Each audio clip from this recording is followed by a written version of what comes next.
कर उसमें थोड़ी मिट्टी भरें और हल्का पानी से स्प्रे करें। फिर एक गमले में लगा दें। कुछ ही दिनों में शिमला मिर्च के बहुत सारे पौधे उग जाएंगे। टमाटर को कुछ इस तरह काटकर गमले में लगाएं और हल्का पानी से स्प्रे कर दें। कुछ ही दिनों में टमाटर के बहुत सारे पौधे उग जाएंगे। केले में कुछ इस प्रकार छेद करके उसमें एलोवेरा के पौधे को डाल दें और केले को एक बोर्ड में लगा दें जिससे तैयार हो जाए। एलोवेरा को कुछ इस प्रकार काट कर उसमें गुलाब के डंठल को लगाएं और उसे एक गमले में लगाकर पानी का स्प्रे कर दें। कुछ ही दिनों में चलो hello cutie welcome back to my channel Aishu blogs. তো আজকে আমি ফার্স্টে যে গার্ডেনগুলো দেখাবো আমি সেগুলো ট্রাই করবো। তো এটা আমার কী বলে এগুলো আমার শিকড় চলে এসেছে, তো আমি হ্যাকটা করবো না। ওরা ফার্স্টে যেগুলো শিকড় থাকবে না সেইগুলো না একটা কাচের বাটিতে রেখে দেবে, তো সেই জন্য আর কি। আর এখানে আমি খুব সাবধানে গোলাপগুলো কাটছিলাম, বিকজ কাটা ঢুকে গেলে অনেক ব্যথা করে। আমারও কাটা ঢুকে গেছিলো, অনেক ব্যথা করছিলো, তো বুঝতেই পারিনি যে আমার হাতে কাটা ঢুকে গেছিলো। তো কিছুদিন পর আমার মা ওটাকে শুয়ে করে বার করে দিয়েছিল, তখন আরাম পেয়েছিলাম। তার আগে প্রচুর ব্যথা করছিলো, তো ভীষণই সাবধানে করবে। চাইলে তোমরা পারলে হ্যান্ড গ্লাভস ইউজ করো। আমার কাছে হ্যান্ড গ্লাভস আছে, বাট আমি ইউজ করিনি। তখন অত মাথায় থাকে না, বিকজ ভিডিও বানাবো, কোন ক্লিপ নেবো, কী নেবো, এইসবগুলোই মাথায় ঘোরে। যে নিজের প্রোডাক্ট নিজের সেফটি কিসে সেটা আর মাথায় থাকে না, তো হাতে কাটাটা ঢুকে গেছিলো।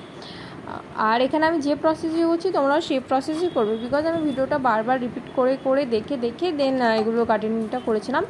আর আমার এগুলো যদি ওয়ার্ক করে, মানে অ্যাকচুয়ালি যদি কাজ করে, আমি আবার ভিডিও বানাবো, তখন তোমরা দেখবে আমি একদিন আমার বাগানের ট্যুর দেবো। বাট যখন আমি করবো এটাগুলো হ্যাকগুলো যখন আমার কাজ করবে, আমি তখন আমার এই চ্যানেলেই আমি ওই যে যার আমি ভিডিও দেখলাম তার আমি ওই ইনস্টাগ্রাম আইডিটা আমি মেনশন করে দেবো, তোমরা ওকে ফলো করতে পারো। অনেক কিছু টিপস দেয়, ওই মানে কি বলবো, যে হ্যাকের কথা বলে, তো তোমরা অ্যাপ্লাই করতে পারো। তার মধ্যে আমি যেগুলো করছি এরকম প্রসেসও করতে পারো। এখানে আমি ক্যাপসিকামটা ওখানে লাগিয়ে দিলাম।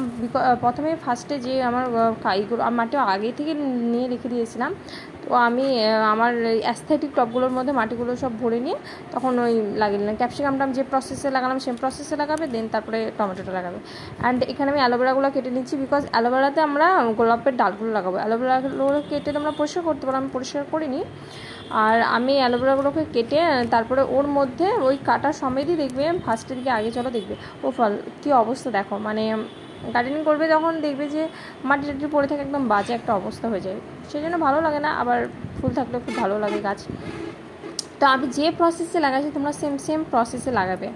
আর এই দুটো আমার এগুলো যখন মানে মাটিতে তখন পুঁতছিলাম তখন আমার খুব প্রবলেম হচ্ছিলো, তোমরা হ্যান্ড গ্লাভস ইউজ করবে, এটা আমার রিকোয়েস্ট। বিকজ ওই যে অ্যালোভেরা কাটাগুলো আমার হাতে ঢুকে যাচ্ছে, একবার ওই গোলাপের কাটা ঢুকে যাচ্ছে, মানে হাতের অবস্থা আমার ভীষণই খারাপ হয়ে গেছিলো সেই দিনকে।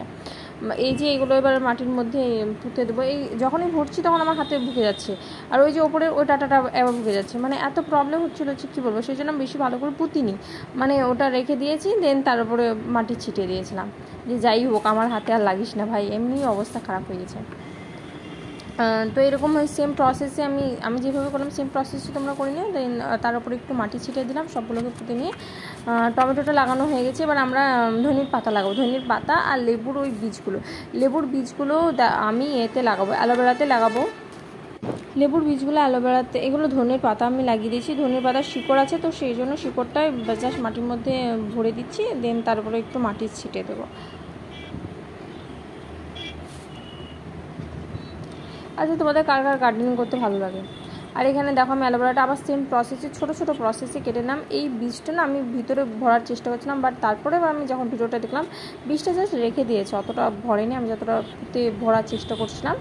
তো এইগুলো ভরে বীজগুলো যখন একদম এত মানে কষ্ট হচ্ছিলো ভিডিওটা করতে আমার, বিকজ লেবুর ওই যে বীজটা ছিল ওটাও পিছলে ছিল, অ্যান্ড অ্যালোভেরা জেলটাও তো পিছলেই হয়, তো এটা স্লিপ কেটে চলে যাচ্ছিলো, তো ভীষণই প্রবলেম হচ্ছিলো। তো আমি কষ্ট করে একদম ঠিকঠাক করে নিলাম।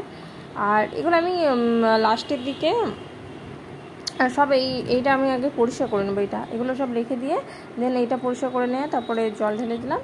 তো thanks for watching, tata, bye bye.